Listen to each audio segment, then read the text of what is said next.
बात करेंगे वायरस के विस्फोट की, वो विलेज रिपोर्ट जो परेशान कर रही है। इसको लेकर लगातार चेतावनी दी जा रही थी कि अगर कोरोना गांव में फैल गया तो क्या होगा, क्योंकि जब बड़े बड़े अस्पतालों वाले शहरों का हाल बुरा है तो फिर उन गांव का क्या होगा जहां एक ढंग की डिस्पेंसरी तक नहीं है। लेकिन वक्त रहते न प्रशासन जागा न लोग जागे, और अभी इसी का नतीजा है कि कोरोना गांव गांव में दस्तक दे रहा है। ये रिपोर्ट देखिए और समझिए कि क्यों गांव के गांव बीमार पड़ रहे हैं और क्यों गंगा में लाशों का अंबार लगा हुआ है।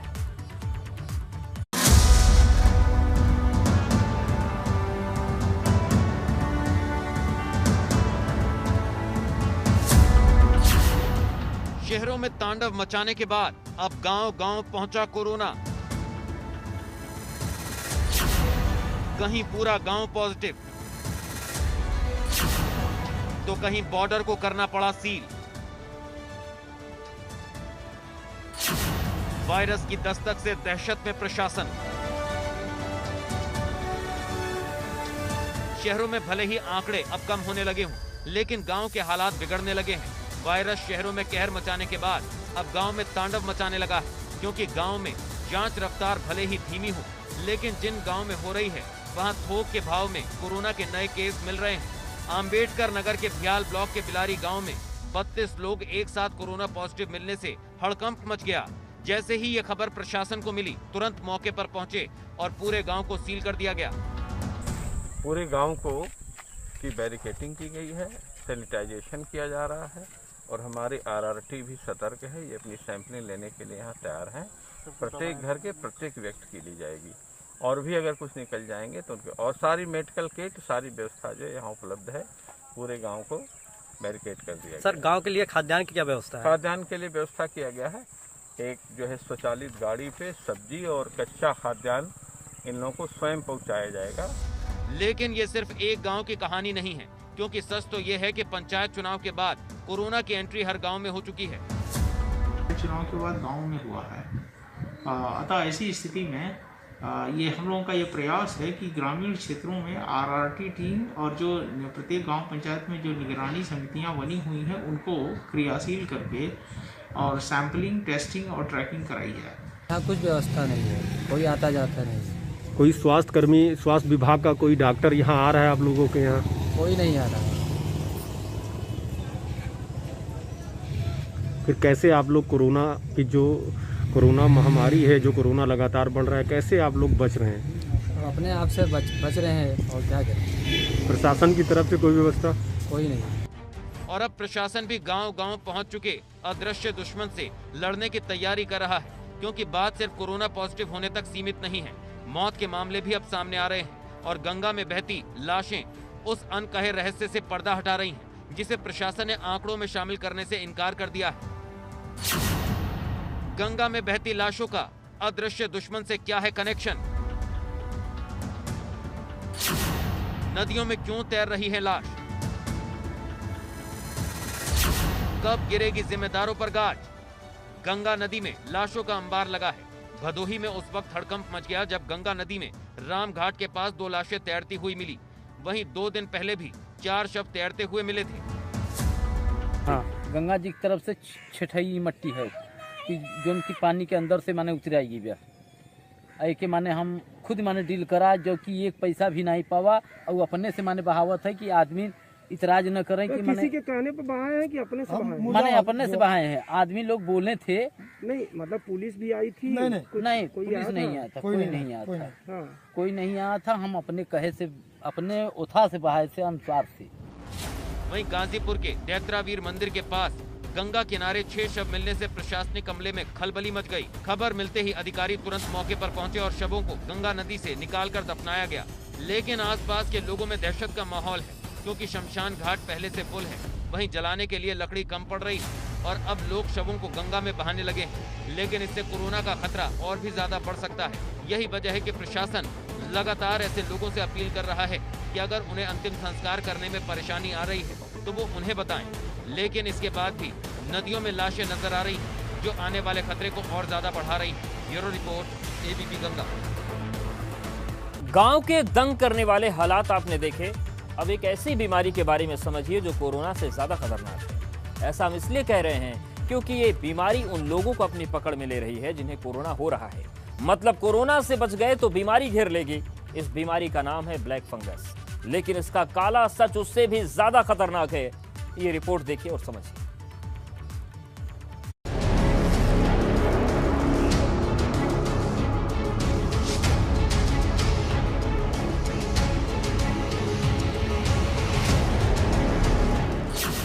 महामारी का महाजाल, एक फंगस बना जंजाल।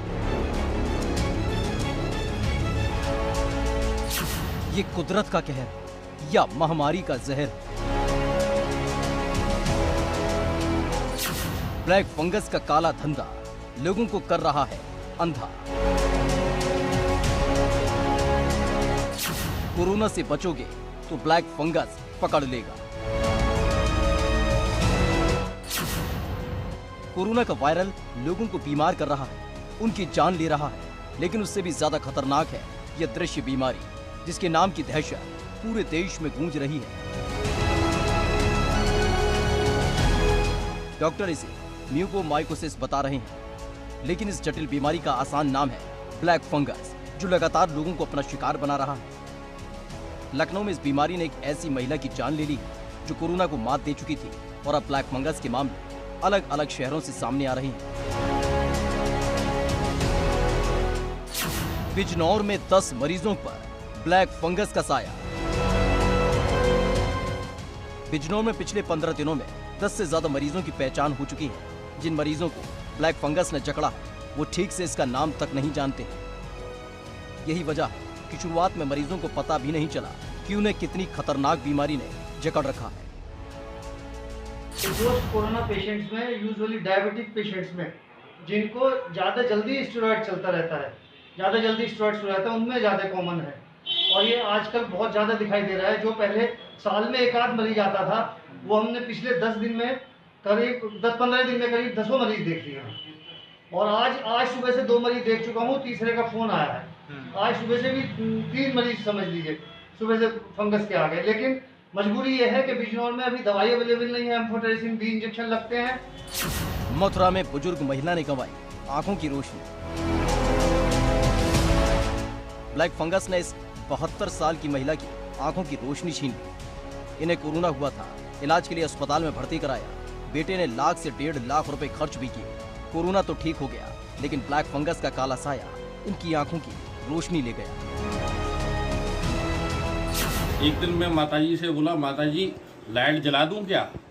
तो माताजी ने बोला कि लाइट जलाओ तो अच्छा है, ना जलाओ तो अच्छा है। मैंने कहा माताजी क्या मतलब है इस बात का? तो माताजी ने बोला कि मुझे तो कुछ दिखाई नहीं दे रहा है। मैंने ऐसा क्यों? आपने डॉक्टरों को अंदर नहीं बताया रामकृष्ण मिशन हॉस्पिटल में? बोले बेटा बताया था। इस बीमारी ने नोएडा के बरोला गांव के रहने वाले मांगेराम शर्मा की आंखों की रोशनी छीन ली है, जिन्हें इलाज के लिए अस्पताल में भर्ती कराया गया है। नोएडा के कैलाश हॉस्पिटल के बाहर मौजूद हैं, जहां मांगेराम शर्मा का उपचार चल रहा है। उनकी स्थिति कैसी है और डॉक्टरों का क्या कहना है, इसी पर बात करने के लिए हमारे साथ उनके बेटे मौजूद हैं। हम उन्हीं से जानने की कोशिश करेंगे कि उनके पिता की क्या स्थिति है इस वक्त। क्या नाम है आपका? मेरा नाम नितिन शर्मा है।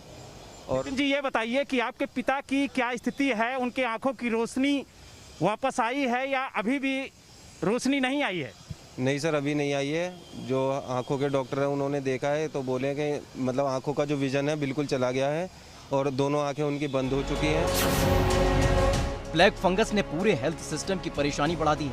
उसे समझ नहीं आ रहा है कि वो पहले कोरोना से निपटे या ब्लैक फंगस से। आईसीयू से लौटे मरीज सतर्क रहें। डायबिटीज के पेशेंट को ज्यादा खतरा। स्टेरॉइड की हैवी डोज है खतरनाक। अब तक की केस स्टडी में पता चला है कि बीमारी सबसे ज्यादा उन मरीजों पर अटैक कर रही है जिन्हें हाल ही में कोरोना हुआ है, या फिर उन मरीजों को जिन्हें डायबिटीज है या स्टेरॉइड की हैवी डोज दी गई थी। क्योंकि अब तक जितने भी मरीजों की जान गई है या जितने भी लोगों ने आंखों की रोशनी गंवाई है, उन सभी में ये समानताएं सामने आई हैं। और अब डॉक्टर ऐसे मरीजों को सतर्क रहने के लिए कह रहे हैं जो आईसीयू में रहकर घर लौटे हैं। देखिए, जनरली मरीज जो शुरू में जब कोविड पॉजिटिव होता है या जो लोग कोविड पॉजिटिव है और साथ में डायबिटिक भी है, तो उसके साथ जो अगर जब सही हो जाते हैं कई लोगों में सही होने के बाद भी जब शुगर लेवल हाई रहता है तो ऐसे लोगों में क्या होता है, नाक में कोई प्रॉब्लम क्रिएट होती है या फिर कहीं भी एक एब्सिस टाइप की बनती है, तो उसमें ये फंगस है वो मल्टीप्लाई और ग्रोथ करता है। यूपी में अब तक अलग अलग शहरों में 70 से ज्यादा ब्लैक फंगस के मामले सामने आ चुके हैं और अब यूपी के सीएम योगी आदित्यनाथ ने जल्द से जल्द विशेषज्ञों से इस पर रिपोर्ट मांगी है ताकि इस फंगस से निपटने के लिए गाइडलाइन बनाई जा सके। वाराणसी में ब्लैक फंगस के 20 मामले सामने आए तो वहीं लखनऊ में 15 मरीजों में ब्लैक फंगस की पुष्टि हुई। गोरखपुर में 10, प्रयागराज में 6 केस सामने आए, वहीं गौतम बुद्ध नगर में 5 तो मेरठ में 4 मामले ब्लैक फंगस के सामने आए। इसके साथ ही कानपुर, मथुरा, गाजियाबाद में 3-3 मामले और आगरा में 1 केस ब्लैक फंगस का सामने आया है। आपको बता दें कि ये फंगस नमी में फैलता है और उन लोगों को ज्यादा जकड़ता है जिनके शरीर में पहले से कोई जख्म होता है और 2 से 3 दिन के भीतर मरीज को अपना शिकार बना देती है। कोरोना काल के बीच में ही ब्लैक फंगस के मामले भी तेजी से बढ़ रहे हैं। प्रदेश के अलग अलग जिलों से ब्लैक फंगस के मामले सामने आ रहे हैं। KGMU का एंटी फंगल टेस्ट ये बताने में मददगार होगा कि फंगस पर कौन सी दवा कितनी कारगर है। जाहिर सी बात है, ये पता चलने के बाद मरीजों को और बेहतर इलाज दिया जा सकेगा। इसके लिए KGMU के माइक्रोबायोलॉजी विभाग ने अब अलग अलग मेडिकल कॉलेजों से फंगस से जुड़े हुए सैंपल भेजने के लिए संपर्क करना भी शुरू कर दिया है। ऐसे में लोगों को सावधान रहने की जरूरत है क्योंकि थोड़ी सी लापरवाही बेहद भारी पड़ सकती है। नोएडा से बलराम पांडे और लखनऊ से शैलेश अरोड़ा के साथ ब्यूरो रिपोर्ट, ABP गंगा। ये मुश्किलों से भरा वक्त है, लोग एक साथ 2-2 बीमारी से जूझ रहे हैं, लेकिन हम बहुत जल्द इन बीमारियों से जीत जाएंगे, ठीक वैसे ही जैसे सांसों के संकट पर जीत हासिल की है। क्योंकि एक वक्त ऐसा था जब हर तरफ ऑक्सीजन की किल्लत थी, लोग दम तोड़ रहे थे, लेकिन इसी मुश्किल वक्त में मुख्यमंत्री योगी आदित्यनाथ ने ऐसा तूफानी प्लान तैयार किया कि एक झटके में ऑक्सीजन के आपातकाल को खत्म कर दिया। लेकिन ये कैसे हुआ, ये रिपोर्ट देखिए।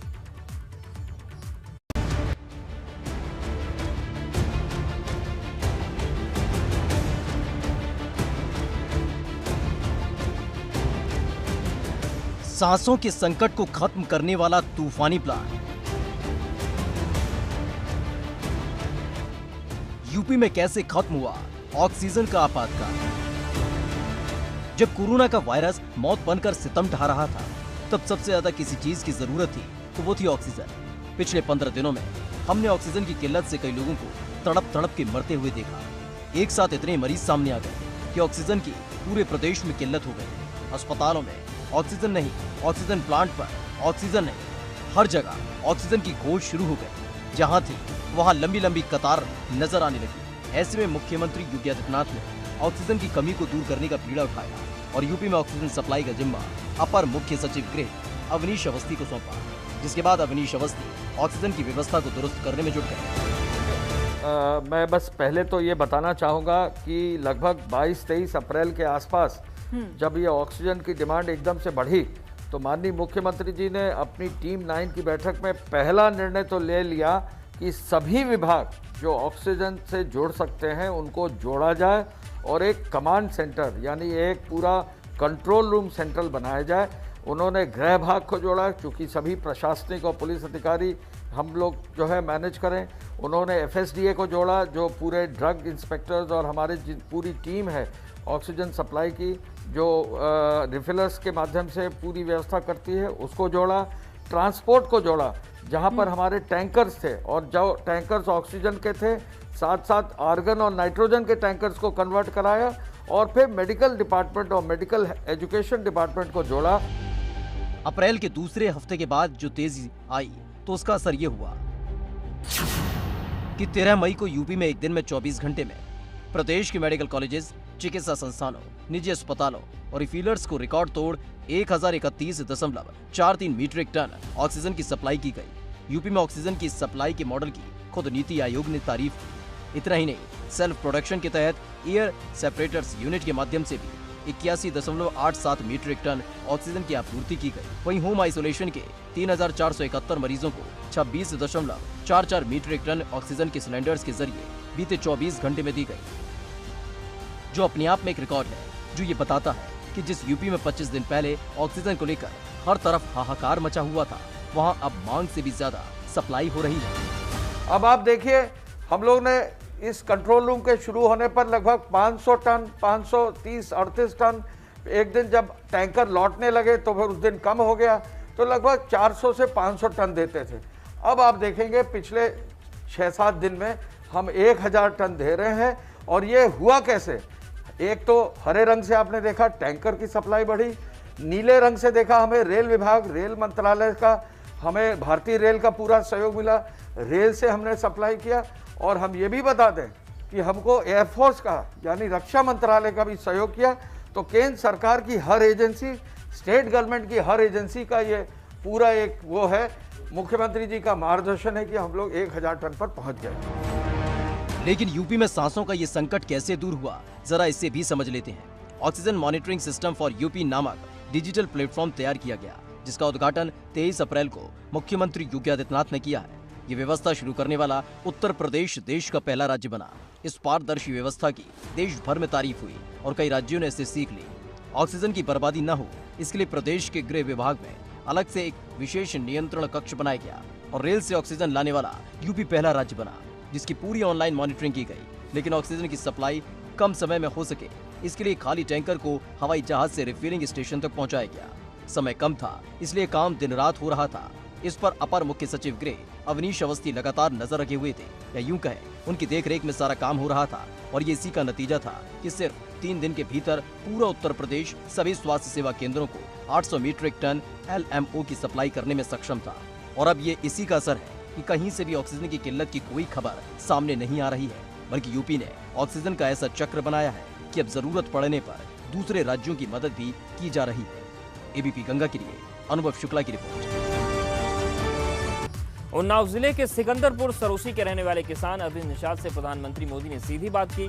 पीएम मोदी ने किसान अरविंद निषाद से उनकी जैविक खेती के बारे में बात की, जिसमें अरविंद ने अपने अनुभव को साझा किया और अपनी खेती में उगाए गए उत्पादों को पीएम नरेंद्र मोदी को दिखाए। प्रधानमंत्री नरेंद्र मोदी ने किसान अरविंद निषाद को पॉलीथीन का प्रयोग न करने का सुझाव दिया। किसान अरविंद ने कहा कि उनका लक्ष्य है कि लोगों को शुद्ध खाद्य पदार्थ मिले। इसको लेकर वो किसानों को जैविक खेती के लिए प्रेरित कर रहे हैं।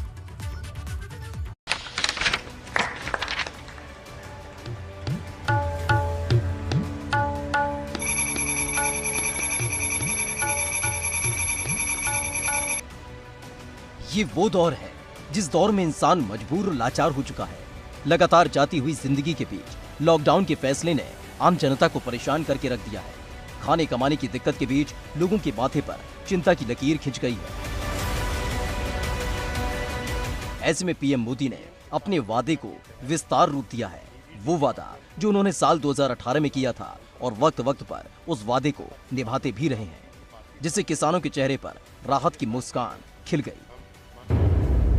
पीएम मोदी ने खींच दी करोड़ों चेहरे पर मुस्कान।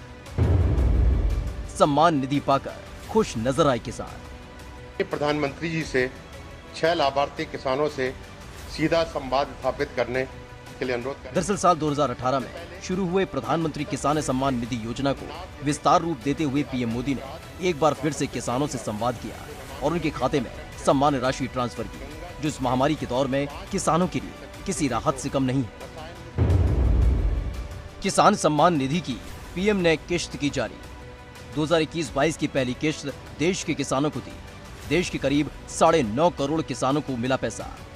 करीब 19,000 करोड़ रुपए किसानों के खाते में ट्रांसफर। यूपी के 2 करोड़ 61 लाख किसानों को हुआ फायदा। उत्तर प्रदेश के किसानों के खाते में 5,230 करोड़ रुपए ट्रांसफर हुए। जहां किसानों ने कृषि और बागवानी में रिकॉर्ड उत्पादन किया है, वहीं सरकार भी हर साल एमएसपी पर खरीद के नए नए रिकॉर्ड बना रही है।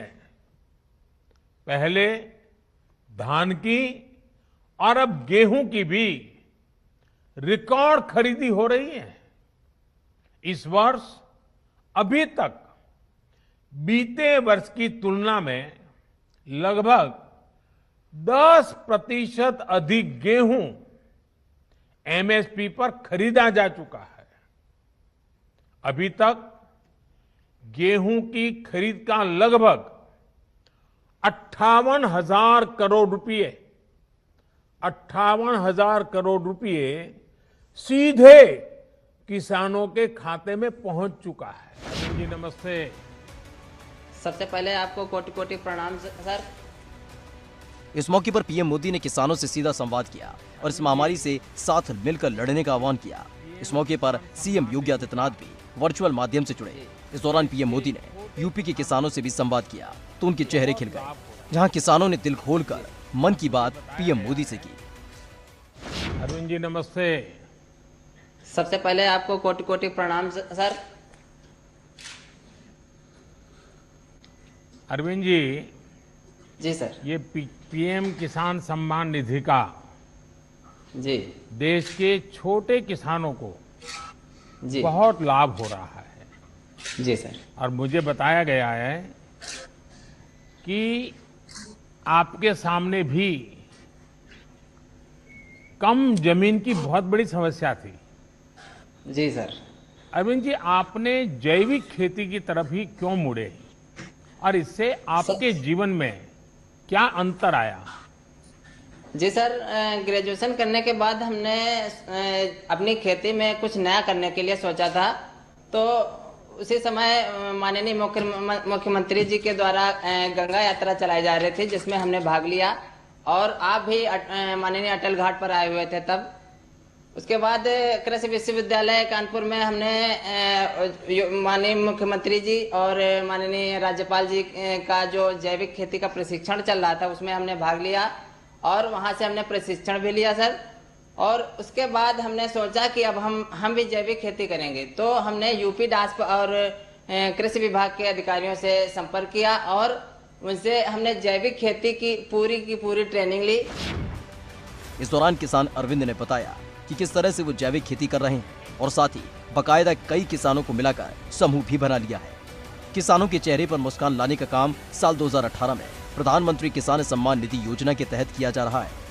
उस वक्त इस योजना के तहत हर साल किसानों के खाते में 6,000 रुपए भेजे जाते थे और अब तक 7 किस्तें जारी हो चुकी हैं। किसान सम्मान निधि योजना की 7 किस्तें जारी। 2018 में यूपी के किसानों को मिले 2,195 करोड़ रुपए। 2019-20 में यूपी के किसानों को 10,883 करोड़ रुपए मिले। वहीं 2020-21 में यूपी के किसानों के खाते में 14,185 करोड़ रुपए आए। इस योजना का मकसद देश के अन्नदाता के हाथों को मजबूत करना है और ऐसी त्रासदी के दौर में पीएम की इस मुहिम ने देश भर के करोड़ों किसानों के चेहरे पर खुशी की लकीर खींच दी है, जिसका जिक्र पीएम से संवाद के तौर पर वो कर भी चुके हैं। तो वहीं पीएम मोदी आगे भी सम्मान निधि के साथ साथ तमाम योजनाओं के जरिए किसानों के कांधों को मजबूती देने के लिए दृढ़ संकल्पित है। एबीपी गंगा के लिए लखनऊ से अनवर शुक्ला की रिपोर्ट।